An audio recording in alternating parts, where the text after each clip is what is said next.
Презентації колег з Ірени.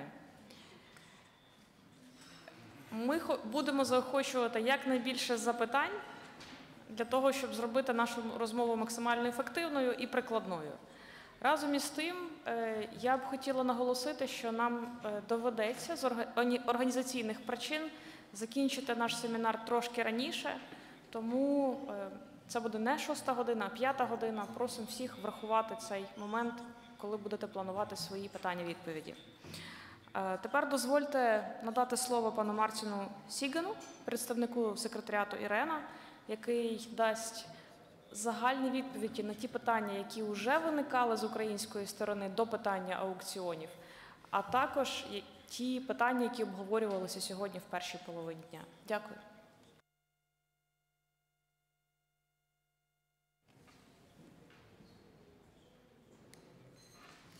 Thank you for the floor. Once more, it's a pleasure to welcome all of you.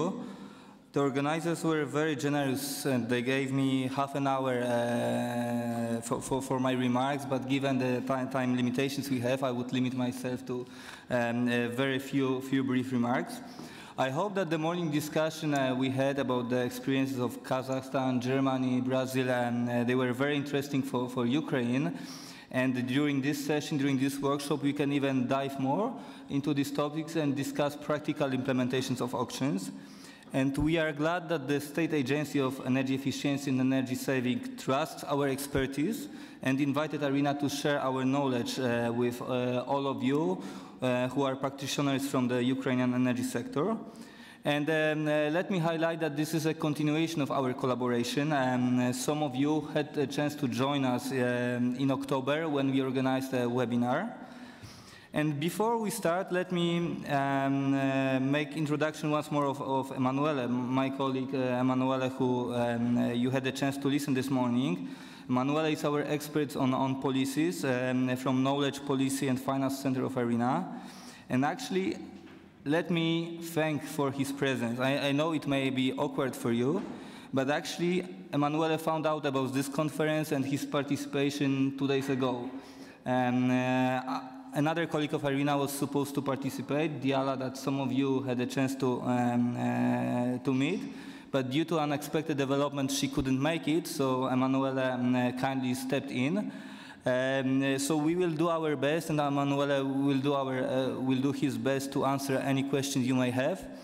And let me assure you that our objective is to make this workshop as interactive as possible. So as chair of the meeting mentioned, please feel free to ask any questions you may have.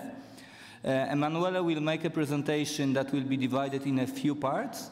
After each part, you would be more than welcome to start asking questions. So let's make it a dialogue, not a lecture. And I'm also grateful that other experts are here with us, that they decided to stay after lunch and join the workshop.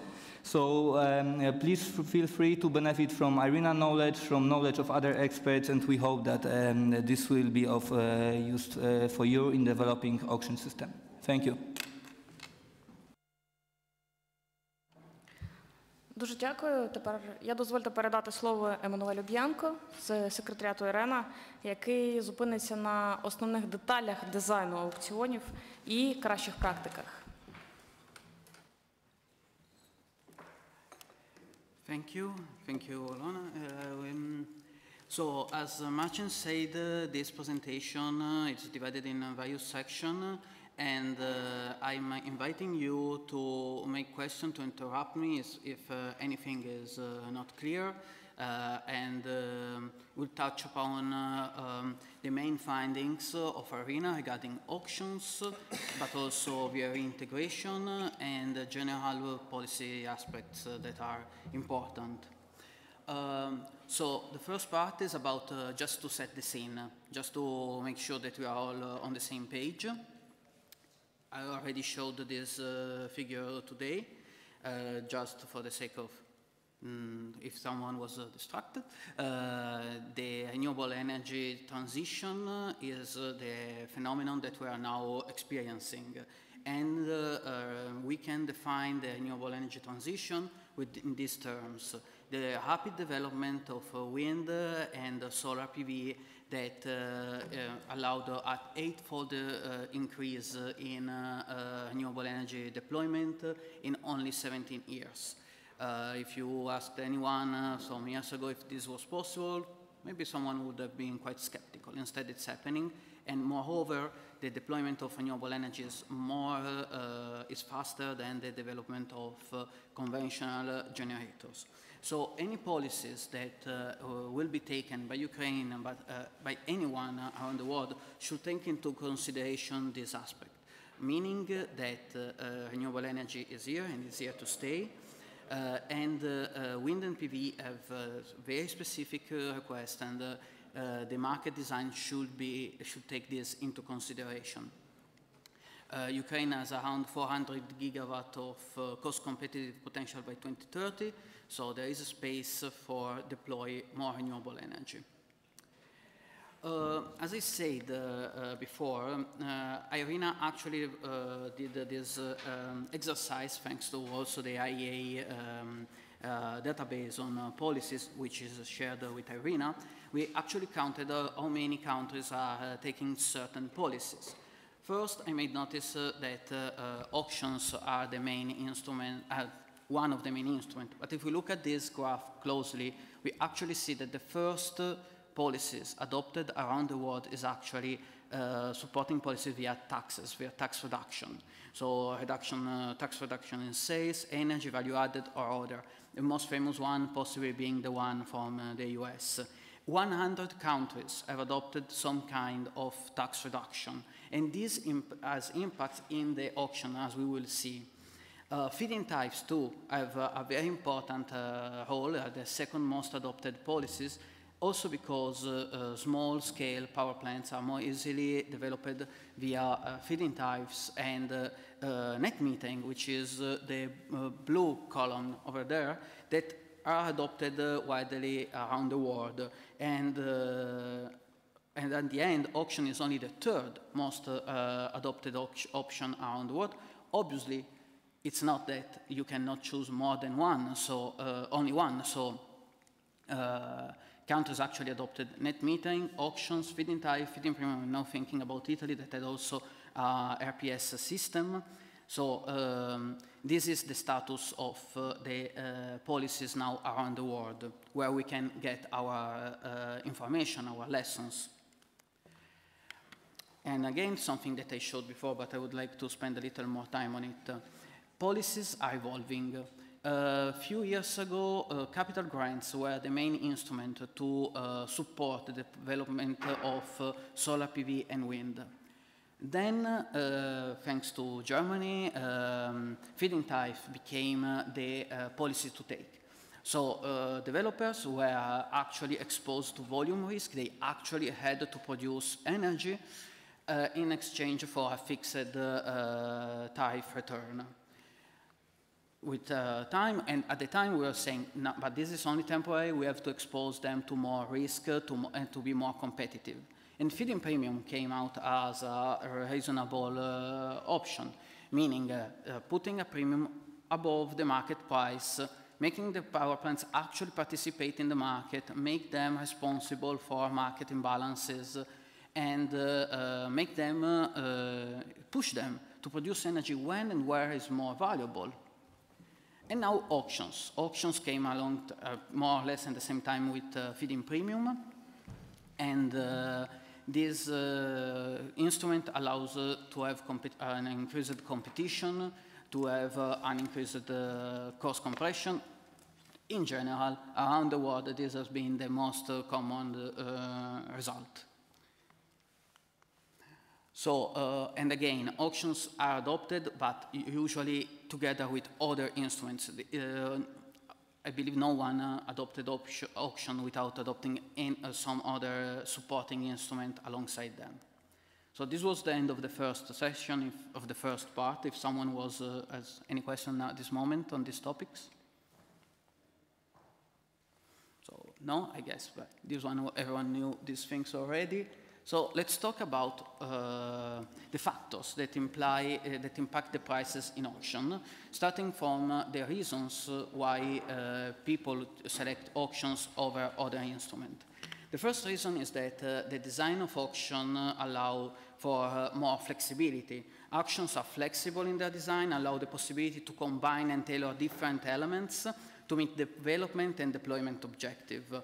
So every jurisdiction can decide to make an auction dedicated to its particular desire and on the maturity of its power market or on the level of commitment.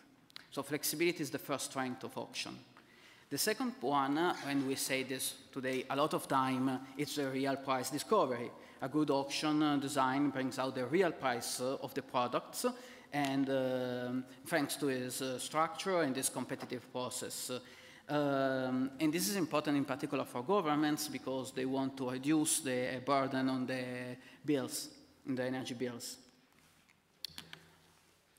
Another important thing is that auction gives you a certain certainty. Now, if we want to imagine on a Cartesian plan, where on the x-axis we have the volume that is procured, and on the y-axis the price. A feed-in tariff put a limit on the y, but no limit on the x side. So at the end, you don't know when how much energy will be produced if you don't put a certain cap. And this was not the case for many countries around the world, for example, Italy. An auction system instead put a limit on the price, even if it's somehow flexible, and a limit on the volume.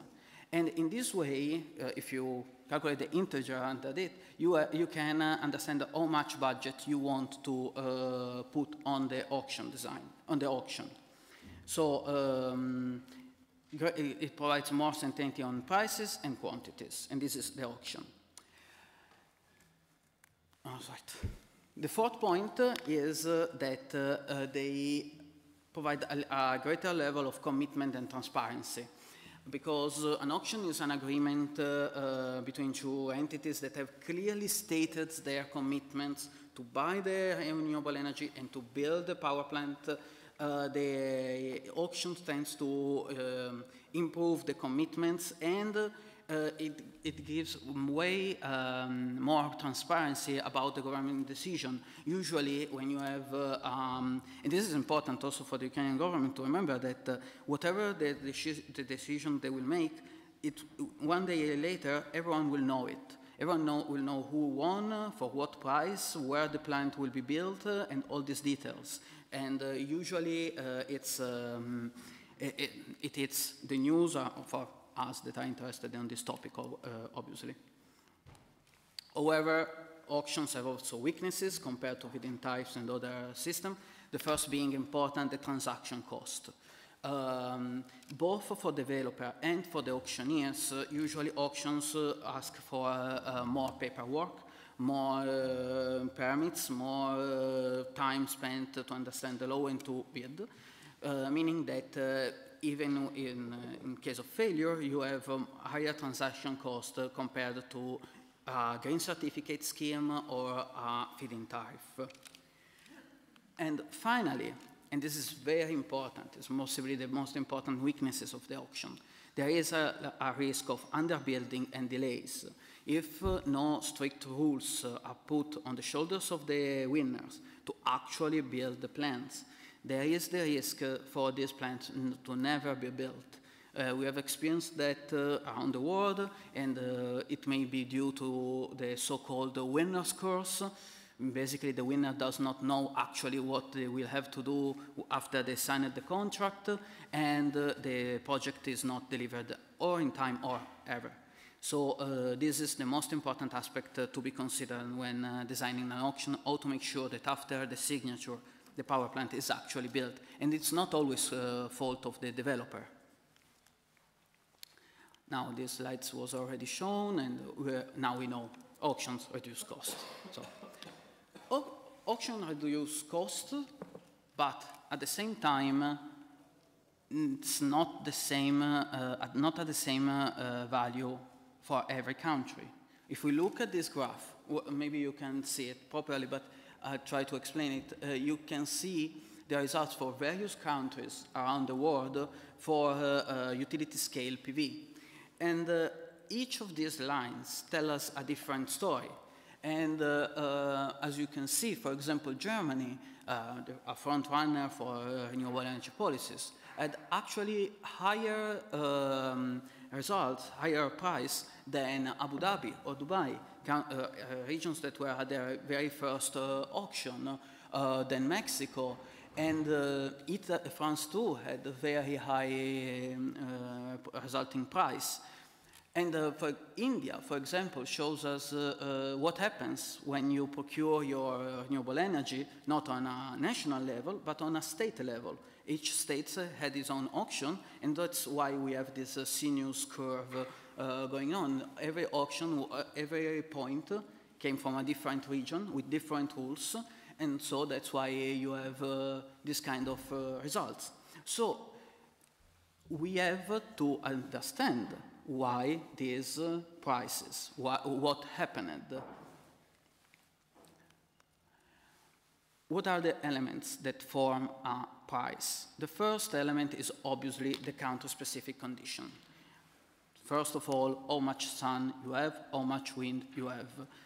If you're a country that is endowed with very good solar resources like the United Arab Emirates, will likely have a lower resulting price, and happened, than a country less endowed with solar resources. But this is not the only thing. Also the financing cost of the country, the easiness with which you can buy equipment, and the labor laws, and the grid connection cost, all these elements that are typical of a certain country have impact on the price. The second point is, as every investor in this room will tell you, the investor confidence and the learning curve. So there are several risks that are faced by the investors, such as the off-taker risk, the currency, the inflation risk, which influence their bids. But moreover, an investor at this first auction will likely bid for a higher price than the second round, because in the meantime, he would have learned how the country works. So the learning curve of the investors is very important, and the periodicity of auction at this point allow the use of the same documents, of the same processes, and reduce the transaction costs we were talking about before, encouraged by bidders, and it's a very good way to reduce the cost on the long run. And another important aspect is the developer's perception of the policy risk, of the market stability and the policy environment. So these elements, the investor confidence and the learning curves, are the second element impacting the price of auction. The third element is, as I mentioned before, the other policies that are in place to support renewable energy.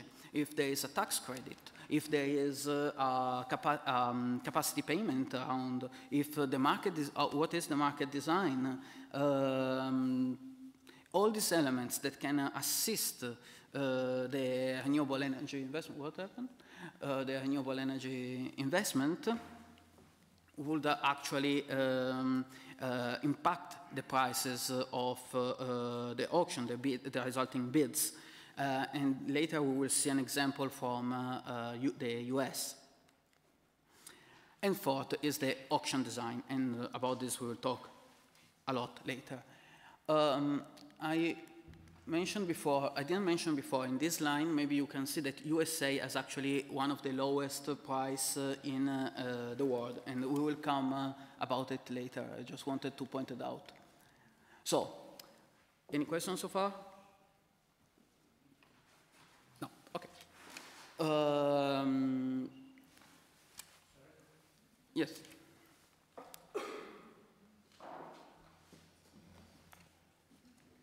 Представтесь, будь ласка. Sorry, thank you for. Which price was in first auction in different countries? For example, if we have now a feed-in tariff, for example, 15 euro cent. But how you expect which price can be on the first auction? It will be a upper bound of or maybe less. Okay. Which experience in other countries?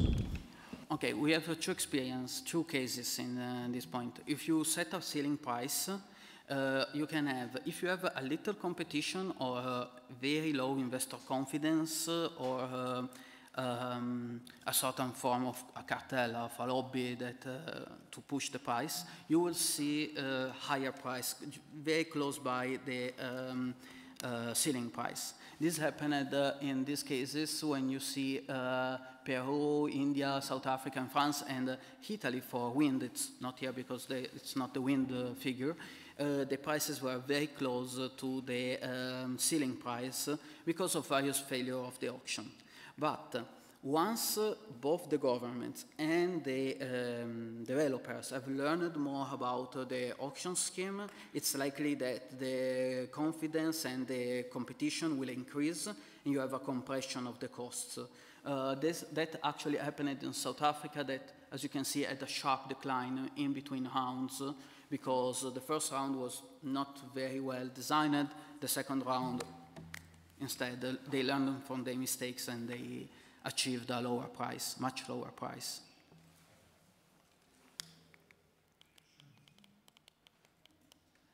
Ще питання?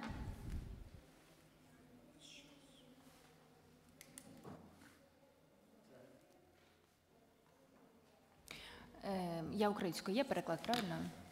Олександр Гоменюк, Європейсько-Українське енергетичне агентство.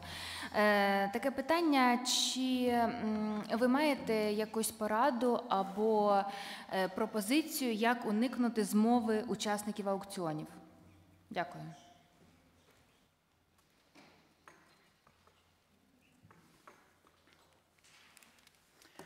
Well, the very first way is to have a large number of competitors in the round, so to attract more bidders as possible. Because if you, and also to be sure that the number of bidders that is expected to come cannot bid for the whole volume that is auctioned.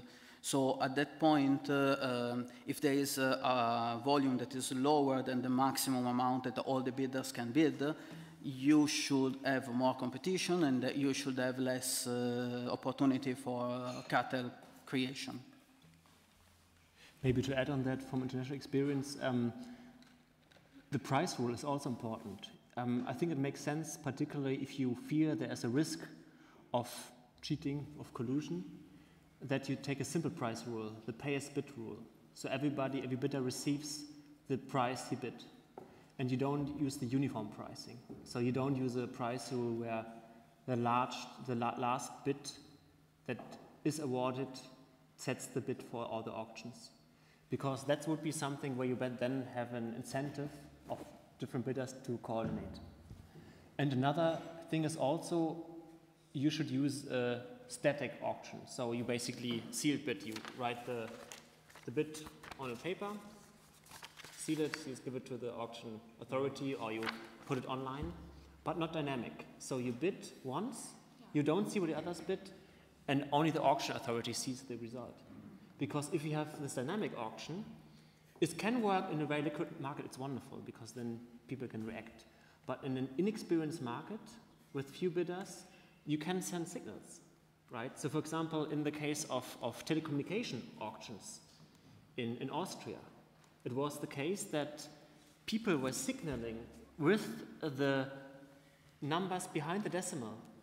So the 0.1001, they were signaling to the others whether they should hold or increase the bid, because they agreed on that beforehand. So it is important not to have a dynamic auction if you fear there's not enough competition. There was a hand over there, yeah. Yes, just Magnus Johansen, Scottish Oregon. Just one quick question, if it's possible to explain by empiri, is that we discuss often that one of the weaknesses of the auction is, of course, the implementation phase. And I'm curious, what is sort of considered the most valuable variable that separates the bidders from the implementers in the bidding phase?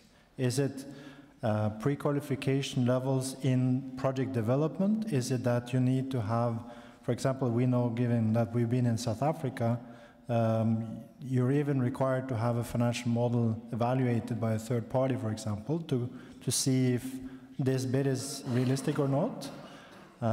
Or you can also, as we have discussed earlier, have sort of the balance between having enough parties to come in, but also have a certain entry so that you exclude at least the most speculative parties. So I'm just curious to understand what variable is the most key, if any research shows anything. Maybe on that, very good question. It is, this is a very important issue. I think one of the key elements is how to ensure that the bidders are bidding a price that is realistic. So have the bidders thought sufficiently about the price they bid? And for this to happen, they would usually need to know how expensive is the land, how expensive is the grid access, how good are the solar resources, and so on. So I think by asking the bidder to submit certain pre-qualification documents to prove that the project is in a bit of an advanced stage is actually also a favor to the bidders, because it will force them to sit down to think about the price they can bid. Let me give you an example. I mean, if you are bidding on a wind site and you haven't done any measurements on that wind site, your price might actually be, the conditions might be much worse than you thought. Then you win the project, then you cannot realize it because you notice when you do actually the actual measurements that the wind would be too low, and then you will have to pay a huge penalty. So forcing the bidders to prepare is a good thing because it will help also the bidders. The second question is about how experienced should the bidders be? And I think that's a balance. Some countries do it in a way, for example, let's say Zambia in Africa and so on, you actually have to prove that you have done projects successfully in other countries or in the same country, like usually 2 projects of a certain size, which of course then ensures that there's a track record, but there's also risk because you would basically exclude many developers in a not so much developed market. So that needs to be measured a bit, balanced. Thank you. Ще питання? Тоді пропоную рухатись далі. Okay, wonderful. To recap what we just saw, some example of these price impacting factors. Germany and France, if we look at their results regarding utility scale PV, strikes for their high prices. But we know that France and Germany have a very low capacity factor, around 18% for solar PV. So if we normalize it to 25%, for example, we'll see, I hope it's clear, the dotted lines show what would have been the prices with 7% more in the capacity factor, and 7 point more in the capacity factor. And we'll see that the results are more in line with the rest of the world. So the country-specific condition cannot be changed by law. We cannot ask the sun to shine more, but they impact the auction results. And it's important when we are going to compare the results at the end of the day. The second topic that we mentioned was the investor confidence. And there are several ways to improve the confidence of the investors, in particular regarding the off-taker risk. One way, what happened, for example, in many countries was that the off-taker of the feed-in tariffs schemes became the off-taker of auctions, and since it had already the capacity to follow a certain mechanism, certain procedures, the developers were confident to talk to sell their energy to him. However, this may not be the case around the world. For example, Argentina started an auction system called the Renovas program, and in order to attract more investments, they took many measures to make sure that the system worked. One was a bid bond for the delivery of the project, around $35,000 per megawatt, and power capacity and performance bond of $250,000 per megawatt, which made the developers more prone to actually deploy the signed project. But in order to fight against the country risk, the perceived country risk, Argentina created a quite complicated system where the tariff was guaranteed by several country institutions. So to be sure that at the end of the year, the power plants operators would have received the tariff for the energy that it produced. And they added an additional layer. In case of failure of the system, you can sell back the power plant to the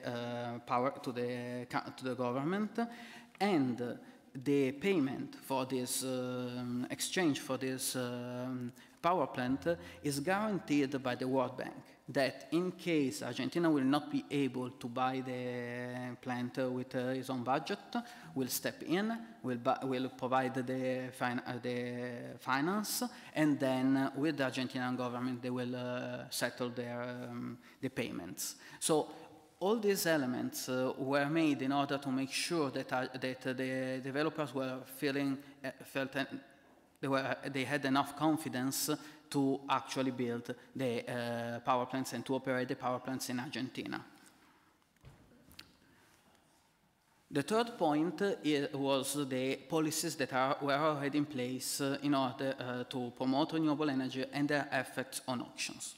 Now, US, a country that is not known for being too renewable energy friendly, actually have one of the most important policies in place, the tax credit.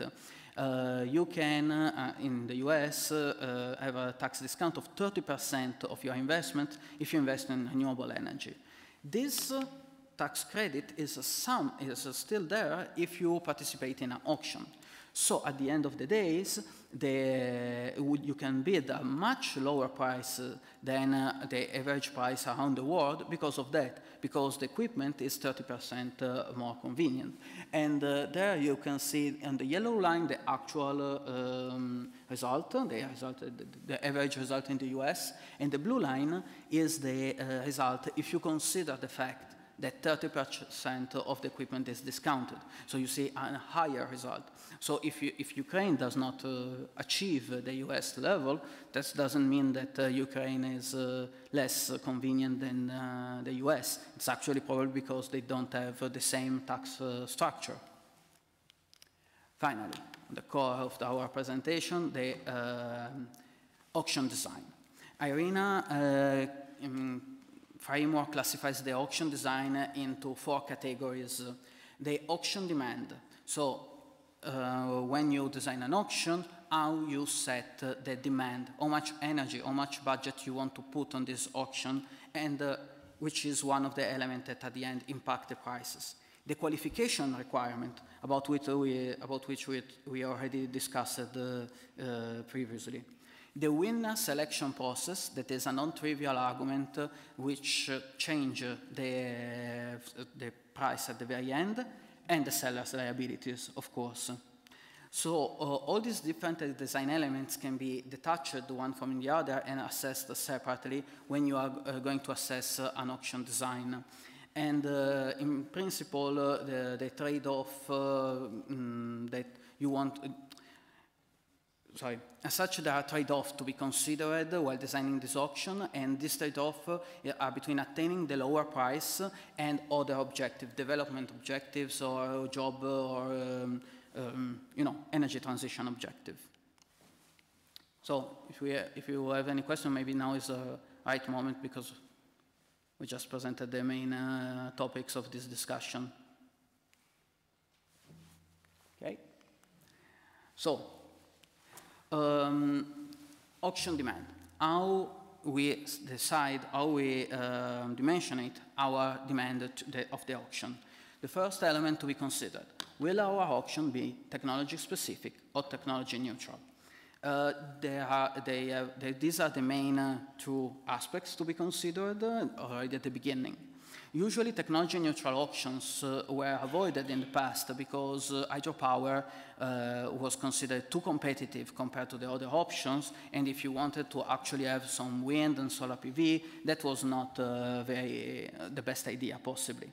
And technology specific auction, meaning let's bid for 500 megawatt of solar PV, 200 megawatt of wind, 1 gig of hydro, are more common, and because they are a better way to achieve a counter objective regarding the power system at the end of the day. So the country will have to decide which kind of auction to have. Another point is about the schedule of the auction. The demand is also set by how many auctions you are going to have. If it's a one-stand auction for just one round because you want to procure 1 giga and that's it, or instead if it's a regular auction with set time frames, with already decided capacity. And usually what we see is that recurring auctions are the best way to cost compression and to increase investor confidence. Now, usually only islands and very specific cases decide to go for a one-stand auction. So this is usually the less chosen option. And finally, the third element are the guarantees to increase the offtake credibility. If we introduce risk mitigation instruments such as guaranteeing off-taker, this can increase investor confidence and reduce price, like what happened in Argentina. But those risks are usually then passed to the auctioneer and at the very end on the consumers. So this is something where the government must decide who should take the risk, at the risk on the other side to have higher price at the very end. The second element are the qualification requirements. The first element, we already discussed about this, is the permitting and the documentation processes that are needed in order to apply for an auction. Now, if they are too demanding, usually this is reflected in higher prices. But if they are not enough demanding, the risk of underbuilding and delays increases a lot. Let's make an example with Mexico. Mexico had somehow one of the most advanced and sophisticated auction mechanisms. But when you applied for that, you didn't have to have land permit. The winners, once they signed the contract, returned to the land, to the municipality where they wanted to build the power plant, and they discovered that the land was more expensive at that point, because someone discovered that that area was now very valuable, because the municipalities didn't know how to treat a PV plant or a wind farm. They didn't have it in their documentation, and that resulted in delays. So, as was already mentioned, having a permitting and documentation process before the bidding, it's a good way to assure the actual development of these power plants. Another element to be considered is the track record of the developers. So, an obvious request is this guy actually able to deploy this power plant as is promising? The best way possibly is to check his track record. Did they already do it? They participated in other auction before and they won. This is a way to ensure the development, but it's also a way to exclude small players. So it's a trade-off between these two elements, and if a country wants to actually improve the local industry and the local developers, which may not have had experience because it's the first time, this can actually be a big barrier for the future, and effectively blocking the industry for the next years. So it's something that must be considered. Finally, the qualification requirements may be used to reach broader development goals. We all know energy is not a word for itself. It's related to domestic industry, local content, local workers. So, for example, in South Africa, people were asked, incentivized to have local workers, a certain amount of women and persons of color, in order to meet the local development goals.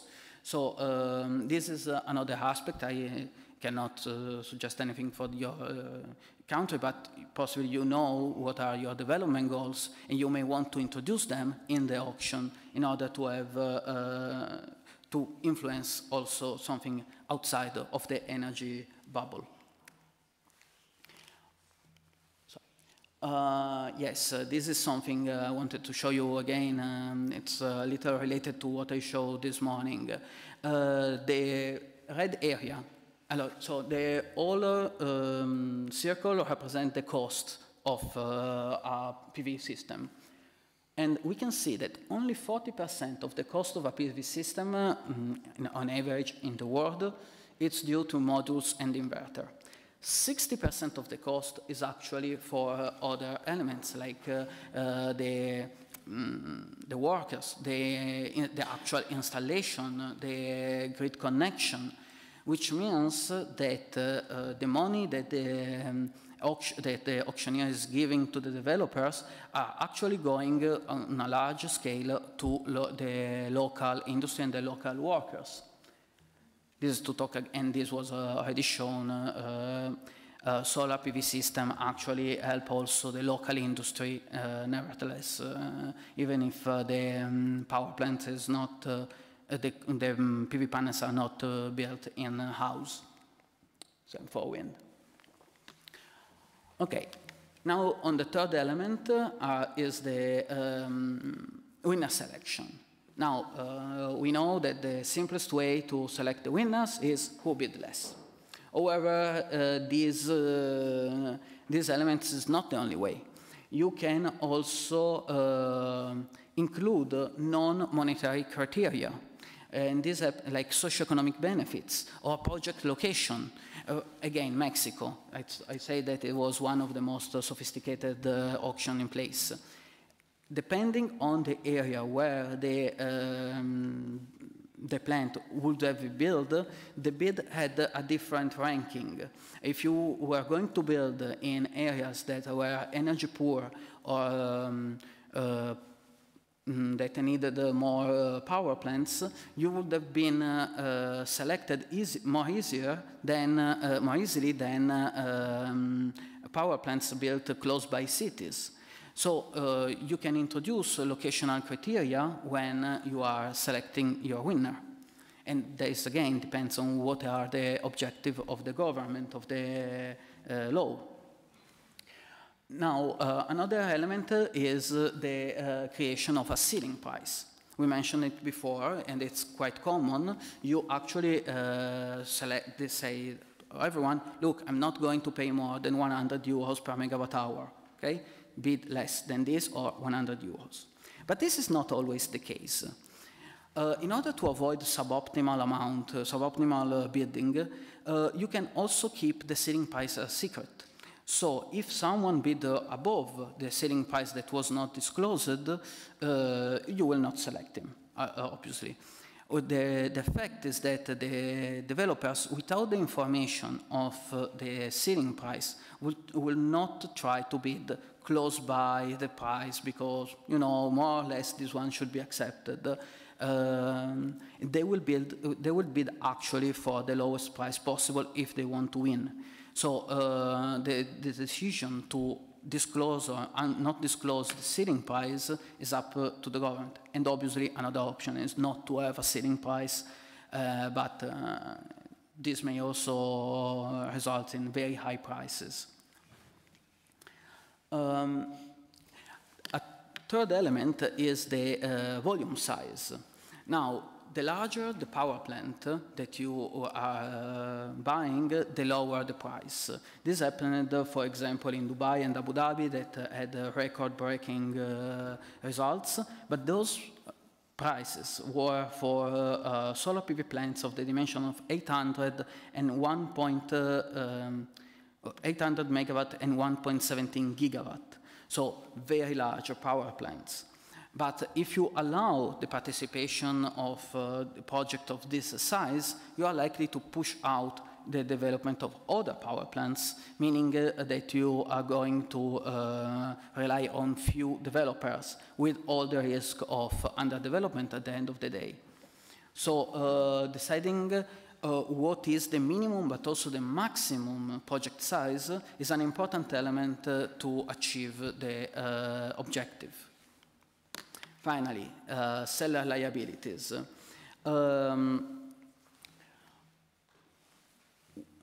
Developers may face currency, inflation, country risk. And for this, they may decide to not participate or to bid very high prices. It's possible for a government to decide to limit these risks. For example, assure that the bid price will follow inflation every year, and this will increase the investor confidence. However, this means that the costs of the power plants at the end will be much higher. And the risk will be passed at the end on the off-taker, which means the consumers. A second element to be considered, and we discussed about it before, are the compliance rules. The stricter the rules, the lower the participation and the higher the risk of underbuilding. But the more lenient the rules, the higher the risk of participation of developers that will not be able to, at the end to actually deploy, and so the higher the risk of underbuilding. So this risk is always there. It's important to find the right balance between strict rules and too lenient rules to find the right place. And so usually bid bonds and completion bonds requirements are the most common instrument used in this sense. So, any questions so far?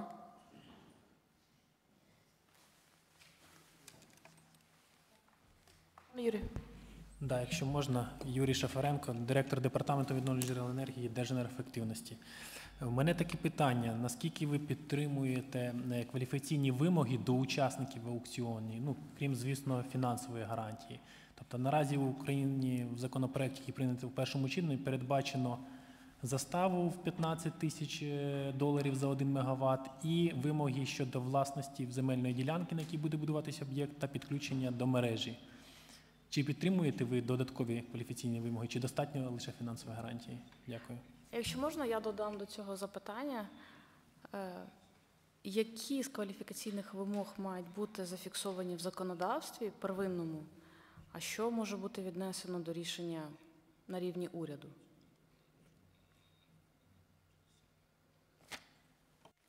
Okay. To address the first question, bid bond, completion bond, land permits, and grid connection permit are at the very basis of an auction that wants at the end to be successful. So having all the permits in order and having a monetary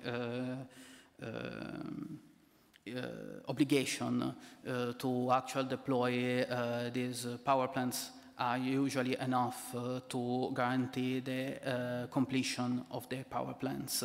I will not add too many other risk on the shoulders of the developers, because at the very end this would discourage the investments, discourage to participate. One different way is to also reduce the premium if there is a delay. This is quite common in Europe. For example, in Denmark, if you have a delay of 6 months, you can still build. You are still there, but you have a 1% fine, and this increase over time. This is, it can also be considered when designing the auction. I forgot the second question, sorry. What criteria should be fixed in the primary legislation, and what should be on the secondary legislation to the government level? So I can, again, this is something that for which we don't have a strict recommendation, but however, it's my experience in Italy that usually the primary legislation should give enough room for the implementing agencies to decide, and in particular to be able to update the legislation for every bid if you see that something went wrong. So there should be, it's important to leave a flexibility, because otherwise, if you have, I don't know how quick is the Ukrainian parliament, but usually primary legislation takes more time, and this can discourage investment in the long term. Some elements should be left who can change the rules quickly.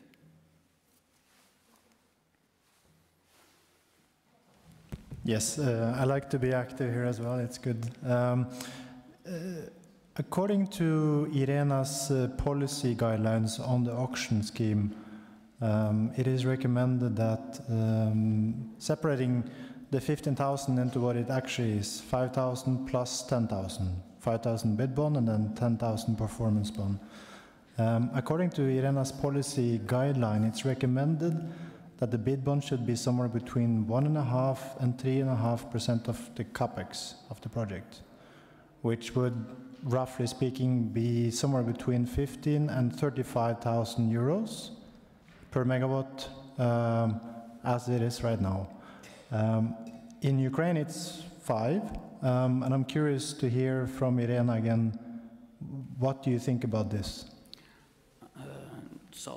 Just to clarify one element, IRENA does not provide strict guidelines or strict suggestion for design auctions. We can only see what happened around the world and report on that. That's our mandate. If I remember correctly, this 3% things was coming from the work with the energy community. Maybe you remember this better? Yeah, let me clarify. Yes, these numbers are part of the policy guidelines prepared by Energy Community Secretariat and EBRD, and Irena had a pleasure to contribute to that discussion, and that's correct. And those figures were provided in the guidelines based on the experience of different countries, based on the experience that EBRD noticed somewhere, based on the experience that Irena saw in some countries that we analyzed. But under no circumstances we cannot say that IRENA make this clear recommendation. Let me give you also another international perspective on that. So yeah, it really depends on how to set the bid bond. I mean, internationally it's often done, it's even 5%. In Brazil it was 5 plus 1%. In other countries it's also 5%.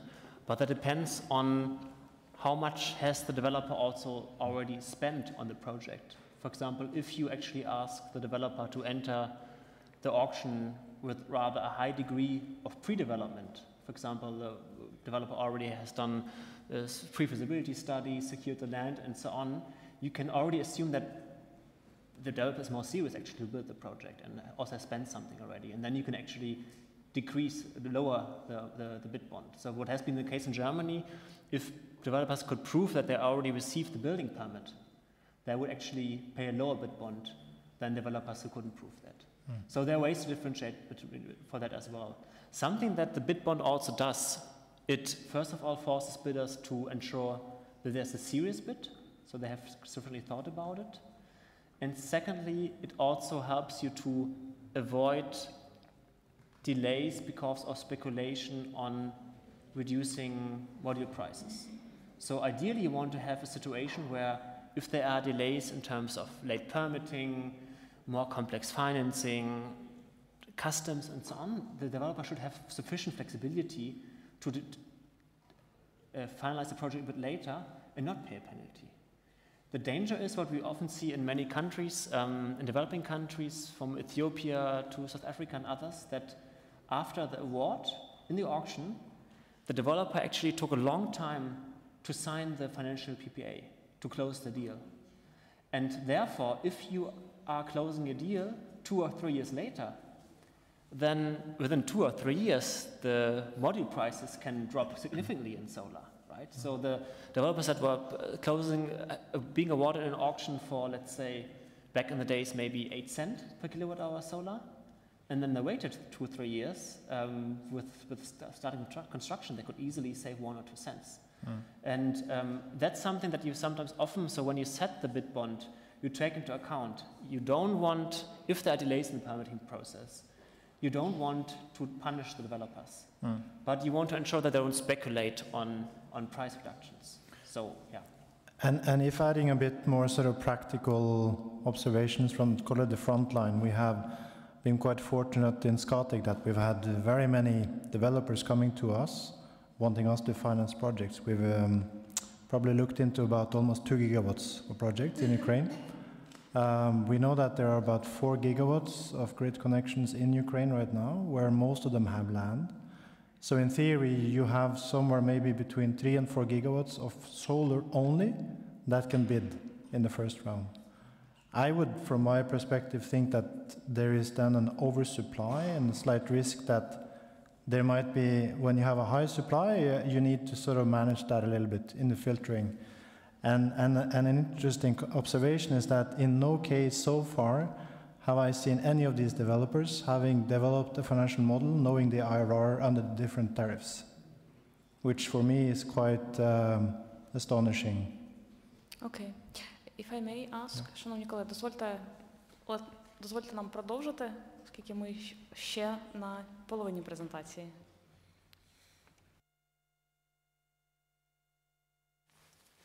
Okay, but anyway, even if we cut short, I prepared a lot of things, but I guess it's also good that we have some discussion. Anyway, to conclude, to have some key points from this presentation. In general, from our work, we can understand some elements of auctions. One element is that to understand the reasons behind the recent low prices is important to make the policy choices. Auction may actually underestimate the true cost of renewable energy. We always think that auctions will actually be a good way to understand the real price. Actually, they can also underestimate when some elements are not taken into consideration when bidding. Grid connection cost, land cost, etc., or labor cost or balancing cost, which at the end will be on the shoulders of the power system.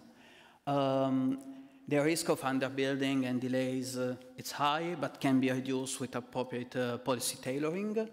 And the extent to which the results are affected depend on the choice of the auction design, and they have to be tailored with the country-specific condition. Since renewable energy is a market that is dynamic, changing, evolving, with a lot of new technologies coming on, we want the auctions are a good way to maintain the market competitive and to motivate, and they motivate constant innovation. And finally, and this is important for the second part of the presentation, the value of renewable energy is not its cost. The value for renewable energy goes beyond the energy sector. Energy impacts our daily life, and the auction price can actually reflect the value of renewable energy or just the LCOE. So let's talk about topic I really like, VRE integration. Now, we discussed about biomass and hydropower, but we know at the very end, solar and wind are the most important technologies in this period of time. At least they are the front runner, they are leading the energy transition. But viable renewable energy has a very specific aspects that needs to be addressed when we want to design an auction. Usually these aspects are not taken into consideration, and you can see a lot of auctions that are not taking this into consideration. But in the next 10 or 20 years, these elements will become so important that the auction will take them into consideration very soon. And that's why IRENA is developing the next iteration of the auction work to assess variable renewable energy and auction and their interlinkages. So let's start to discuss about the most important aspect of variable renewable energy. First, it's variable. You have to wait for wind to blow and for sun to shine in order to have this energy. If you don't have any storage, if you don't have any kind of way to delay the energy production, this is the very first element. The second element, okay, I'm not going in the same order, but doesn't matter. The second element is uncertainty. So variability is one important thing, but uncertainty is the second point, because, you know, more or less you know when sun is there. We should have sun, but it's not certain because it may be there may be some numb, and wind speed can change abruptly during the day, and you can understand that there will be some wind, but you are uncertain about the extent of this speed. So this is the second element to take into consideration. The third element is obviously location. They are locational constrained. You can build a gas plant, an oil plant, over some extent also a coal power plant, more or less where you want. You cannot build a wind farm or a sun or a solar PV power plant if the resources are not there over a certain extent. So these power plants are usually only in those areas that are rich in resources. They are non-synchronous. So in general, the power grid is the biggest machine we ever built. It's made with a lot of components that are rotating all at the same time, all at the same speed, more or less, don't take me literally, to maintain the frequency of the grid. Solar PV and wind energy do not have any kind of turbine directly connected to an electromechanical link to the grid. And so they are the big change in how we design the power system. They are distributed, modular. While you cannot have a 3 kilowatt coal plant in your house, you can have a 3 kilowatt power plant, a solar PV plant in your house. You can build one wind turbines in one specific location, or you can build a 200 megawatt wind farm if you have the space. And they are distributed and usually connected to the distribution grid. And finally, very important, they have low short-term cost. Now, what this means, usually you bid in the wholesale market with your power plant on the basis of your variable cost, meaning mainly the fuel cost and operation and maintenance costs. Solar PV and wind have close to zero low short-term costs. This means that the day they will participate in the market without any form of support, they will bring down the price of electricity. Why? No. and this is not totally a good news, because while low prices and consumers may be happy on the short term, after that, no one will want to participate into the power market if the prices are so low. In particular, because if you can't move your production, you will have all the wind farm and all the solar PV producing on the same moment. So the market must change in order to integrate variable renewable energy. This is just few elements, very little, no, it's not a complete list of the market measures, but are the more important in our opinion. So the first thing is to revise the system services procurement. The second one is to have strategic reserves for a long period of time where wind is not blowing and sun is not shining. For example, in the October of Germany, where these two elements happened on the same moment. And you need a more flexible, shorter market. And this is summarized in this figure that was featured in our joint publication with IEA and REN 21, Renewable Energy Policies in a Time of Transition. The energy market has long-term markets, shorter markets, and the delivery market. And variable renewable energy impacts all the dimensions of the market. So, in all this, what auctions can do? Why we're discussing about this when we should discuss about auctions? Well, actually, auctions can assist the system operators to deploy renewable energy that is system-friendly. And this is an important element that in the future will become more and more discussed. So let's have a look on it. Let's discuss, for example, of what happened in the UK when they had an auction for the procurement of system services, and these system services could be procured by any technology. So this was not an auction dedicated only to renewable energy, but also bioliquid power plant fueled by bioliquids could participate. These were called enhanced frequency response auctions, and they allowed the participation to everyone for the delivery of a certain strategic reserve, of a certain reserve, basically for whoever was able to start producing energy in only 1 second of advanced information. Renewable energy could participate, however, storage won by large, and this is the first case where storage was actually deployed very cost-effectively in a certain country, and again, through an auction mechanism. The second case is my favorite case, as you may have noticed, Mexico.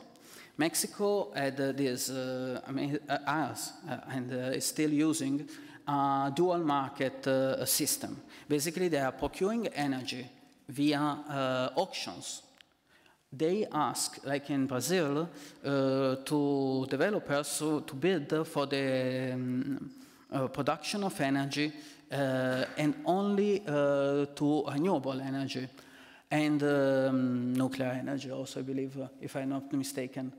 So they liberalized the market, but they created a market that allows both the presence of auction and the presence of a very flexible short-term market at the same time.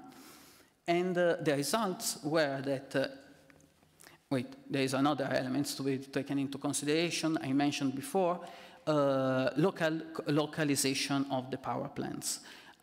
Since they know that certain areas would have been chosen above others, but they actually wanted the power plants to be built in certain areas, they put some design elements inside the auction to favor certain area. Basically, the bid was weighted depending on the location. At the end, they were somehow successful to achieve this result. In fact, you can see the region of Yucatan, where they had problems to have too few power plants. actually had the major of the winning bids. And solar PV was deployed all across the states and not only in the regions with the best solar resources. In this way, even if the auction was value-based and not price-based, still they managed to have a large cost compression, passing from $47 per megawatt hour to $20 per megawatt hour. Must be noted that this was accompanied by other supporting systems, like in the US, that assisted this price compression. Finally, something I really want to say is that when a country is starting to deploy wind and solar PV, there may be some elements of the power system that are scared by these technologies. You may have heard someone say, oh, you cannot put wind energy in our systems, 2% maximum, 3% maximum. Actually, that happened in Germany and in many countries. The TSOs were very scared. However, the experience from other countries shows that this is a learning by doing process. And once you have the first shares of viable renewable energy, all the elements in the power system become more confident with it, and there is less institutional barriers to it. So it's right to focus on the right set of issues that allows to continue the progresses, giving time to have this energy revolution, energy transition that we discussed before.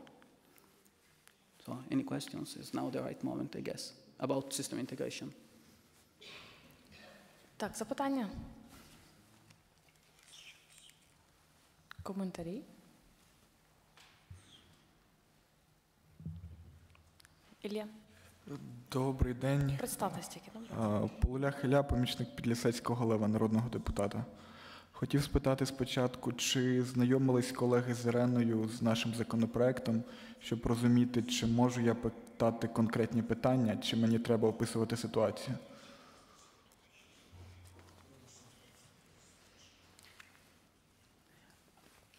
I'd prefer if you explain it. Окей.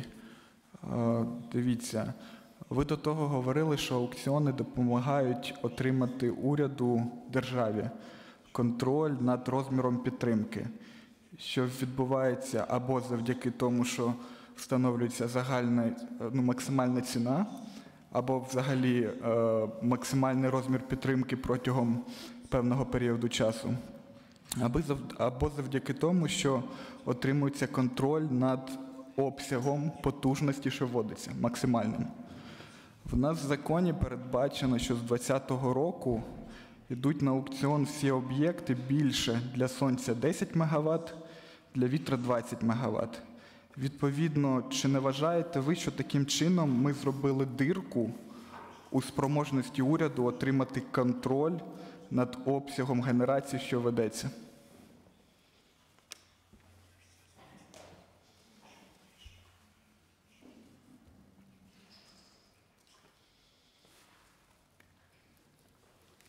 Sorry, I couldn't understand the question at the end. Sorry.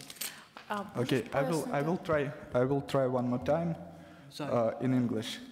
Look, it is very important if we have some financial risk that the country cannot afford so a lot of support for renewable energy sources to get control over the total amount of support that it grants per year, for example, or to get control over the volume that it is commissioned each year. Yes? And if we have the ceiling price and the control over the volume, we can calculate the amount of support. Yes.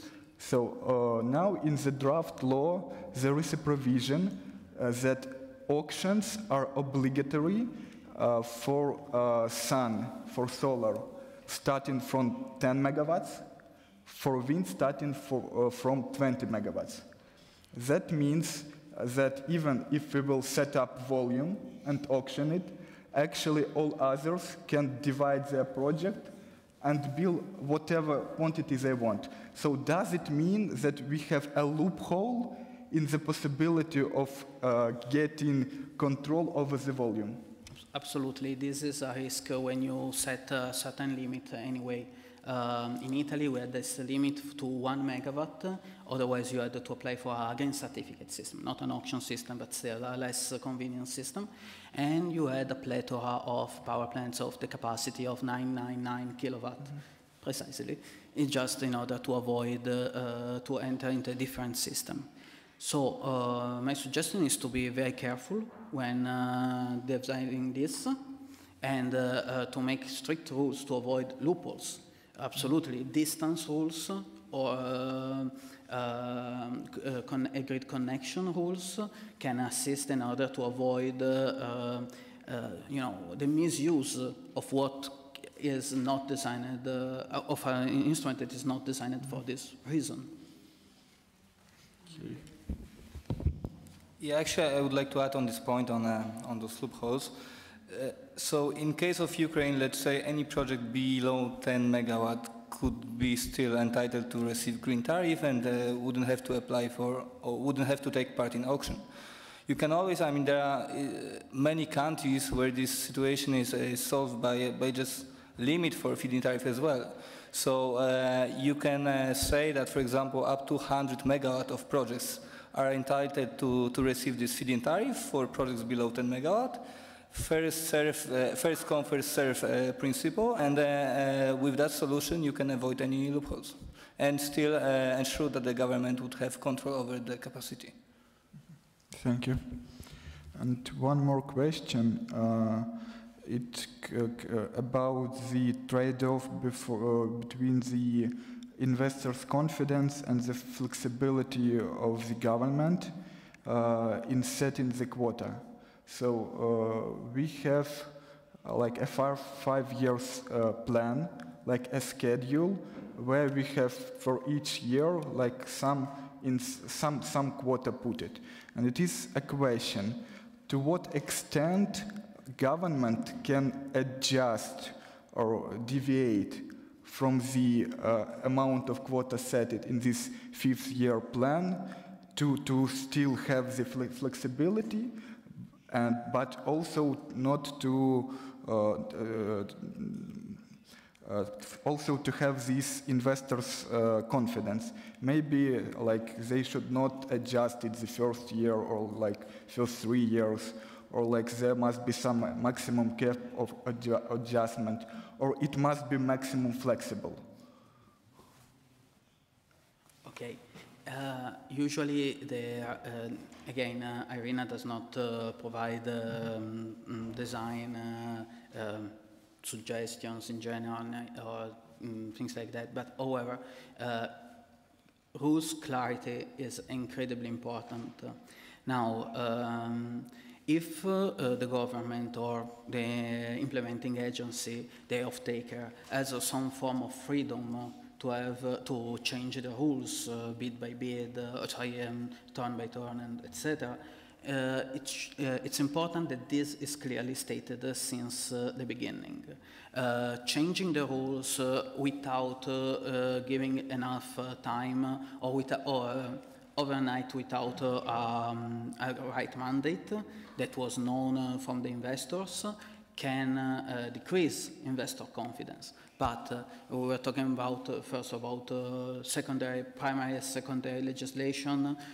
If it's clear that someone has the ability to change the rules to mold the auction to meet new requirements, this should give enough information to the investors for the future. Obviously, not the entire auction design should change overnight.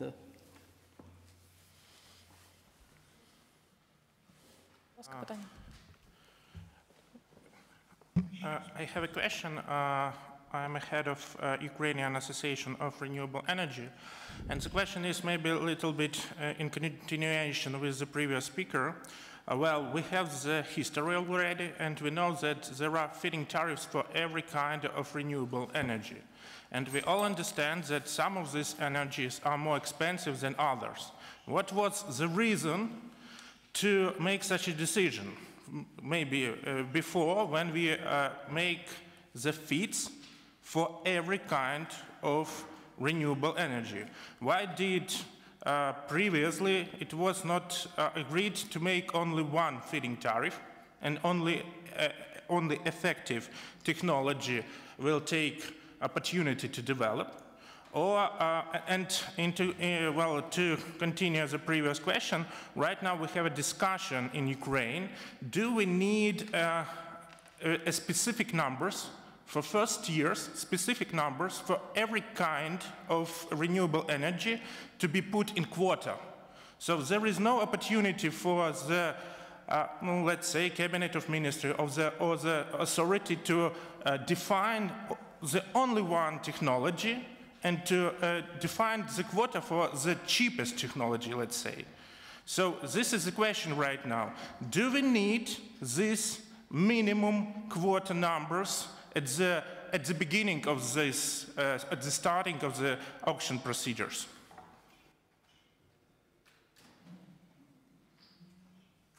Maybe this is a question more for the SAA. Я думаю, що на сьогоднішній день нам потрібно все ж таки мати одну позицію для того, щоб квоти на різні види енергії були затверджені Кабінетом міністрів. І це може бути, якщо говорити не про сонце і не про вітер, а про ті, які залишилися, це біомаса, біогаз, малий ГЕС. Відповідно до тої бази ресурсної, яка в нас є, відповідно до тих цілей, яка стоїть в енергетичній стратегії, ми можемо, виходячи від зворотнього, від цілей, і затверджувати цю квоту. Якщо уряд не буде втручатися в позицію затвердження квот по кожному виду енергії, то сама система аукціонів це не відрегулює. Maybe this is a question to colleagues from Iran. Yes, it's more the question for our Iranian partners. Але, якщо говорити безпосередньо в чому питання, це перехідний період, правильно? У нас у всіх на сьогодні був момент, коли кожен вид технології бачив перспективу. У кожного виду технології був зелений тариф. Зараз, на сьогодні, ми всі маємо надію, ми дуже поважаємо позицію Держенергоефективності, що буде збалансоване формування квот, але чи правильно би було на перехідний період встановити мінімальні розміри квот? Не повністю розділити квоту, а там вже Кабінет міністрів може розглядати можливість дати більше-менше в залежності від ресурсної бази і потреби. А все ж таки встановити мінімальні розміри квот для того, щоб кожен девелопер, кожен інвестор, який працює, побачив свою перспективу у новому механізмі. I think this is a question to Irena, but maybe a bit, let me change a bit the question. Is it a practice somewhere in the countries to set up some minimum quotas for different types of renewables for the auctions or not? Because I understand you cannot insist on something. But if you mean by minimum quotas, so you cannot build 1 megawatt of solar PV if you haven't built 3 megawatt of wind. This is something we never experienced before. Whether technology-specific auction actually achieve these set quotas if they are, depending on how they are decided. If the power system operators wants to have a certain technology in a certain place, auctions provides actually the flexibility to do that. Maybe you want to build them? Yeah, maybe adding on that, I think the discussion in the end, what you're asking is the issue of technology neutral support, right? To what extent should we assign quotas to certain technologies, or to what extent should we have one auction where all the technologies compete against each other? Or to what extent should we have at least minimum quotas, but not maximum ones?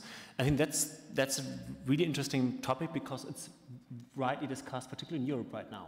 And there are advantages and disadvantages. I think the reason why many governments set themselves also technology-specific quotas is because they believe that a certain technology might have a certain system value. So it might make sense to have a mix of solar and PV and biomass, for example, except just having solar. Because the system integration costs of a technology mix are lower than if you go on one technology only. Another reason is because often they want to ensure that you have a continuous project development in all technologies. Imagine now we have solar probably would win the next 4 or 5 auctions, and then you need wind, and you haven't had any wind projects in between, then the wind industry would go bankrupt in between. So often another reason to set these quotas is because you want to ensure that you have continuous development. Worldwide, we see many cases where technology open auctions or neutral auctions are taking place, from Chile to Mexico, but also in Europe. Germany had a pilot for that, the United Kingdom, the Netherlands. And what you can see there, that often the overall end price of these technology neutral auctions was not bad, right? I mean, it was often that technology neutral auctions were cheaper than supporting each technology on their own. But the problem is that you set an incentive for the cheaper technology to bid high. Let's say, for example, we have an auction where hydro and wind offshore, let's make it very easy, can participate, only the 2 of them. Hydro for the cost of 3 cents per kilowatt hour and offshore for the cost of 12 cents. Well, I mean, knowing that situation, the hydro power plant would not bid 2%, they would probably bid 10 cents or 9 cents, knowing that offshore can't go down with the price, but they can go up. So they make a huge profit. And that's something, for example, we saw in Germany, right? I mean, in Germany we had technology-specific auctions, so only solar, only wind, and then we had one auction where solar and wind could compete together. And only solar won that auction because it's cheaper, but the prices that solar bid in that joint auction with wind together were actually higher than the prices they bid in the auction where only solar was competing against solar. Because they knew, well, I mean, wind is our competitor, so we can increase the prices a bit. So there are 2 reasons why technology quotas still make sense. One of them is you want to have a certain technology mix in the system. And the second is if you have all the technologies competing against each other, well, the cheapest technologies won't bid their true cost. They will make a huge windfall profit. And there are some ways to design it also that it works better. So for example, you can still have technology-specific ceiling prices. You can say, well, if you are solar, you can maximum bid 7 cents. If you're wind, you can maximum bid 12 cents. So you force solar to at least to somehow at excess, like change their bids. But overall, technology neutral auctions or no quotas set an incentive for bidders to bid more than they should. Thank you very much. Just to add interesting thing about Ukrainian experience. During 2008, we in Ukraine here have had a technology-neutral feed-in tariff. The only level of feed-in tariff and only the cheapest technology that are covered with this feed-in tariff were developing. It's interesting also. Дякую. Чи є ще питання? Будь ласка, Оля. As I know, in German law, they put it in the law the volumes on each source and even the dates of the auctions till 2030. Is this a usual practice or vice versa? It's something that is absolutely not usual.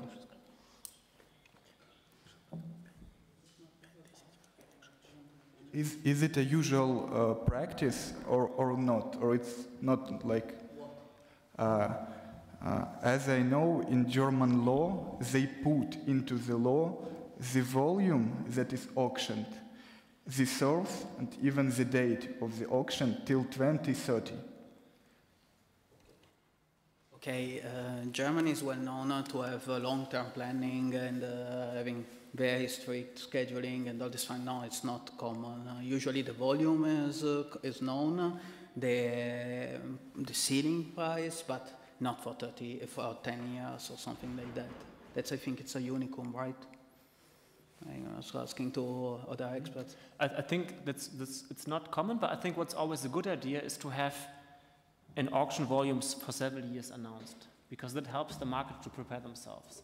For example, let's say it might be not so attractive for an international project developer to enter a country where there's only one auction of 100 megawatt. For the developer, knowing that there will be a volume of 5 gigawatts over the next 5 years, that makes that market much more attractive, and also makes it more attractive for the developer to already go in there at an early stage. Дякую. Ще питання? Ілля? Okay, we had a discussion what to do inside the group, for example, of solar power plants. Should we have one auctions for all the solar plants starting from 0 till whatever it goes, or to have, for example, 2 different groups, one up to 5 or up to 10 megawatt, they are competing between each other, and the second from 5 or from 10 and up more, like that will also compete with each other. How do you think how it should be done to have most efficient results? So again, we do not provide this kind of advice on these details, so we do not suggest anything. It's the role of the government to assess this kind of things. What we can say is that technology-specific auctions are an option, and we can say maybe that different size ask for totally different economies of scales, so it may be an option also to have that kind of this grouping, and Mr. Anatolis proposed in fact that thing, so it can be considered. Don't know if someone has an opinion on this. Yeah, actually, if I could add, I mean, there is at least one country that I know, your neighbor in Poland, they have those kind of differentiations in terms of auctions for a technology. So let's say for solar PV, they have separated basket for small installations, if I'm not wrong, between 500 kilowatt to 1 megawatt. And then there is another basket for solar PV above 1 megawatt. And the same rule applies to wind technology. So those solutions are used in some countries. Thank you. And one more question. Just let me ask whether there is some people who didn't ask questions. No? Then the last question from Ilya. I'm sorry, but we have to finish by 5. We had a theoretical discussion, and actually it's more theoretical, yeah? We have a provision in our draft law that if we have some amount of quota, but when the tender began and investors came, they prescribed less than this amount of quota, we have an automatic rule that in that case, quota automatically reduces to the size 0.08 of the prescribed investors, of the volumes of that investors bidded. Is it clear or? Okay, with the numbers. For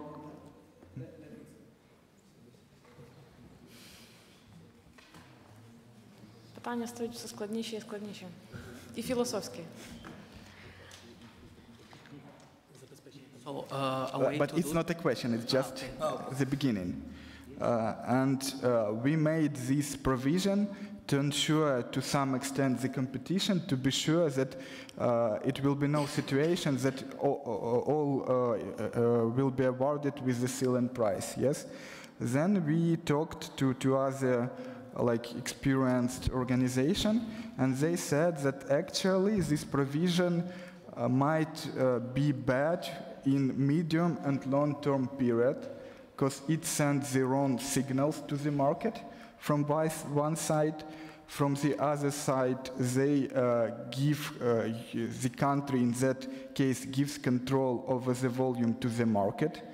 And then also it opens the door to the strategic bidding when actually some extra bids that are actually not real, but just to ensure the competition, will enter the market, and in the end, all will have the ceiling price, but you will have like the competition on the paper, but not real competition. What do you think about it? Again, it's all about trade-offs. If you don't have enough competition, then maybe it's a failure of the auction or of the market, or there was some problem, economic problem in that particular moment. And changing the rules on the run during the round may actually give, in fact, the wrong signal. May say, okay, so they are changing the rules, they are not following those they put on themselves. Maybe it's not the market where I want to bid in the future. So decreasing even more the possibility of enhanced competition. So it's, again, it's about trade-offs. So what if maybe a failure on the short term may be a lesson for the country and become like what happened in Italy, in South Africa. They changed the volumes. For example, in South Africa, they changed the volumes that were bid from round 1 to round 2, and round 2 was very successful in cost compression. While round 1, they bid all the volumes they wanted, and they result in very high prices. So it's important to learn from mistakes, but changing the rules on the run is a little less of an option usually. Yeah, just one more comment on that. I believe someone today said it already, that actually before you start planning auction, before you start designing, it's good to learn your market. It's good to learn the actors. So one of the solutions to avoid the situation that actually there is no competition is to try to understand, before setting the quota, try to understand how many actors you have on the market, like how many projects actually are interested in auctions, and how much capacity you may more or less expect. And then based on this research, you can try to come up with some suggestions on the capacity. Дякую дуже. Just to understand whether I understood it right, does it mean that we should just be careful with quota sizing? That's all. With quota what? Quota sizing. Like, it is the answer. Yeah. Дякую за дискусію. Дозвольте нам зараз починати підсумовувати обговорення. Еммануель і Мартін, у мене є до вас прохання, якщо можна, кожному по 30 секунд, по 3 рекомендації Україні ahead of renewables auctions, напередодні запровадження аукціонів.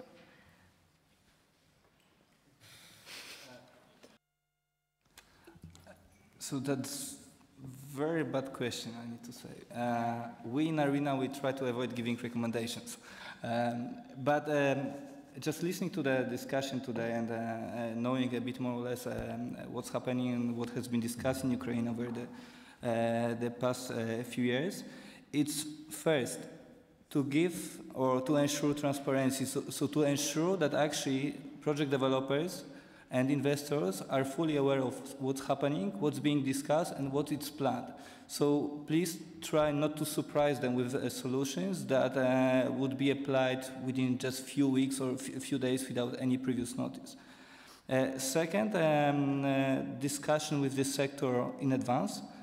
So already at this stage, trying not only to see what are the suggestions from the sector, because of course, I mean, this is a kind of negotiation between the government, sector, and everyone try to gain as much as possible in this dialogue, but at least try to fully understand how the sector look like and what are the expectations, and try to make some estimates what the government can achieve in that discussion. And third, stick to your plans. If Ukraine has a plan to achieve 25% of renewables by 2035, try to make a long-term planning. Of course, on the way you will have to make changes in the plan, but try to stick to your ideas and make sure that all the solutions lead you in the way to achieve this target. As Martin said, usually we don't give recommendation, but we can just look what is our mission and gives you advice over that. The first thing is you have to know what you have now, what you are now, and know very well your present. The second point is to plan for your future. Imagine where you want to be in 2050, where you want Ukraine to be in 2050, and in a holistic way. And remember that renewable energy does not change only our energy system, changes our world. And the third point is remember why we are doing this. Okay, maybe sometimes we are just looking to procure energy because that's the political mandate, but actually renewable energy is needed now more than ever after the Paris Agreement. We know what is happening around the world, and the climate change is an actual threat to everyone here. So remember also why we are doing this and stick to the plan. Дуже дякую. Ми повинні бути стратегічно орієнтованими. Дякуємо, колеги, за поради, не рекомендації, поради. А тепер дозвольте передати слово пану Савчуку, голові Держенергоефективності, для заключних ремарок. Багато наших колег з України. Шановні колеги, шановні представники АРЕНа, інших організацій Європейського енергетичного співтовариства, EBRD, асоціації, науковці, тут енергоринок, всі поки що є. Стільки людей, які є фактично на кінець робочого дня, фактично 80% завантаженості, 80% of utilization of this room. Це говорить про те, що тема надзвичайно цікава і актуальна, і говорить про те, що ви принесли нам сьогодні для обговорення дуже цікаві і важливі, і корисні речі. Я хочу сказати, що напрямок, який ми з вами рухаємо, це відновлювана енергетика, вона точно йде в рамках наших всіх європейських директив, тому ми вже не відступимо. До речі, вчора була 5-річчя Майдану, то Майдан стояв за європейські директиви, за Європейську асоціацію. І тим, що ми з вами даємо можливість нашій економіці ставати більш чистішою, споживати більш чистішу енергію, це є виконання тих директив, за які стояв Майдан, за які вмирали навіть люди. І, by the way, до речі, щойно я повернувся з урядового комітету Кабінету міністрів, 9 технічних регламентів по екодизайну, які направлені на енергоефективність в промисловості, відповідно до європейських директив, щойно затвердив урядовий комітет пані Клімкуш-Цинцадзе. Тому ми рухаємося як по енергоефективності в рамках європейських директив, так і по відновлювальним джерелам енергії. В нас, звісно, залишилося дуже мало часу щодо обговорення ваших сьогоднішніх рекомендацій для того, щоб прийняти законопроект. Я буду відверто говорити, ми маємо спішити з прийняттям цього законопроекту, і ті, хто працюють сьогодні в парламенті, вони це знають краще нас всіх, оскільки ми заходимо в таку some kind of turbulence, політичну турбулентність, пов'язану з виборами. Тому, звісно, нам потрібно ці ще додаткові питання, які тут виникли, які ми можемо ще допрацювати. Юрій Анатолійович, керівник департаменту відновлювальних джерел енергії, завтра відкритий. Він збирає нараду, в тому числі по фінансовим гарантіям. Тут сьогодні піднімалося питання від Європейського українського енергетичного співтовариства. Завтра ми це обговоримо. Інші питання, пан Оржель сьогодні задавав нам спільно питанням по окремим квотам, які можуть бути мінімальними для різних видів. Я думаю, що треба ідентифікувати ще сьогодні вечором всі ті питання, які заслуговують на обговорення до наради, яка відбудеться в понеділок. Тобто завтра ми маємо їх обговорити разом з зацікавленими всіма. Я всіх запрошую, хто зацікавлений. В понеділок ми маємо засвідчити на комітеті в присутності пана Домбровського і інших народних депутатів результати цього обговорення сьогоднішньої, можливо, завтрашньої наради, для того, щоб ще, якщо є можливість, підкоректувати щось в законопроекті. Ну і, звісно, що ми надіємося, що все ж таки нам треба буде рухатися, щоб на початку березня все ж парламент підтримав. Тому ми будемо очікувати від вас, від Ірени, від Європейського банку реконструкції і розвитку, від АФС, лист підтримки на ім'я, я думаю, спікера або на всю Верховну Раду. Це було би слушно.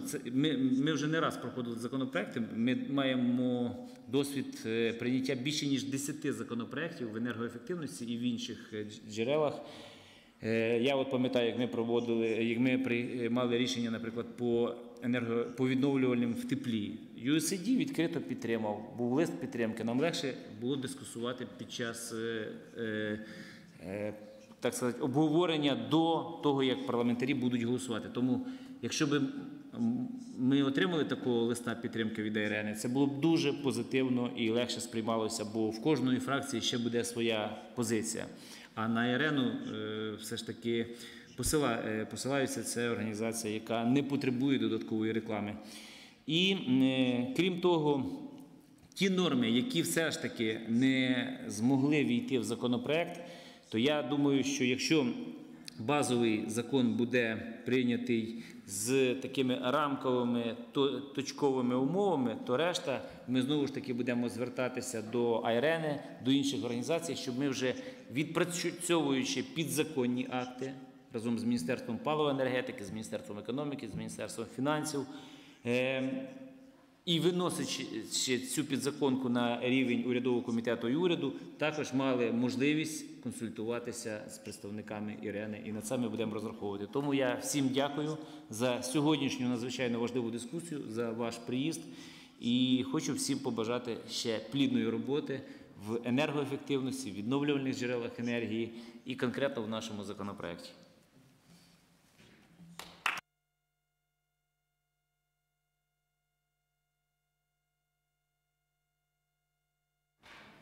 Can I also make one statement? I think I've been to many presentations so far. I've never been to a presentation discussion where there were more than 100 parliamentarians interested in auction present. I think this is really impressive, and I think this gives a lot of